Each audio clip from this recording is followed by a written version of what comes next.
তো আমরা ফুরমন পাহাড় ঘোরা শেষে তো এখন আবার চলে আসছি বার্গি লেকে। তো এখানে এর আগেও আমি একবার আসছি। তো এখন আসার উদ্দেশ্য একটাই যে এই লেকে আমরা স্নান করব। আমার সাথে আমার দাদা মংদা। তো মংদা আজকে সারাদিন আমার সাথে থাকবে এবং তারে আজকে আমি সারাদিন ডিস্টার্ব করব, সারাদিন জ্বালাবো আজকে সারাদিন। সে আমাকে ঘোরাবে, তো এইটাই আর কি।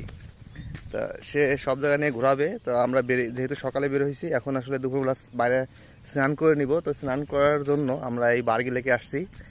এই বার্গি লেকে স্নান শেষ করে এখান থেকে আবার চলে যাব আপনার কোথায় যাবো দাদা?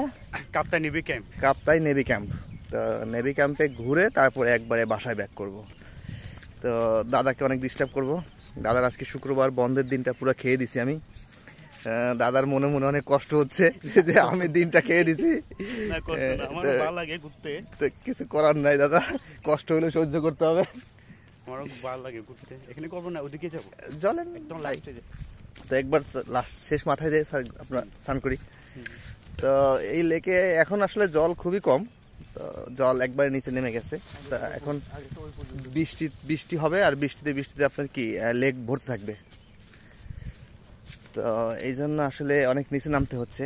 আমি ওই যে অনেক নিচে নেমে আসছি, লেকের অনেক ভিতরে একটা নেমে গেছি আর কি, স্নান করার উদ্দেশ্যে। লেকের মধ্যে নেমে স্নান করবো।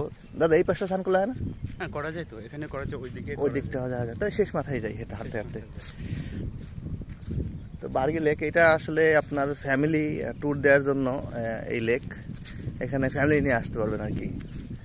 তো কোনো সমস্যা নেই, রাস্তার পাশে বার্গি লেক না, এটা হচ্ছে ন্যাচারাল। তবে হ্যাঁ, এটা একটা মানে এটা আর্টিফিশিয়াল না, এটা ন্যাচারাল। তো এটাও ভালো, ভিতরেও তেমন কোনো কিছু আর্টিফিশিয়াল নেই।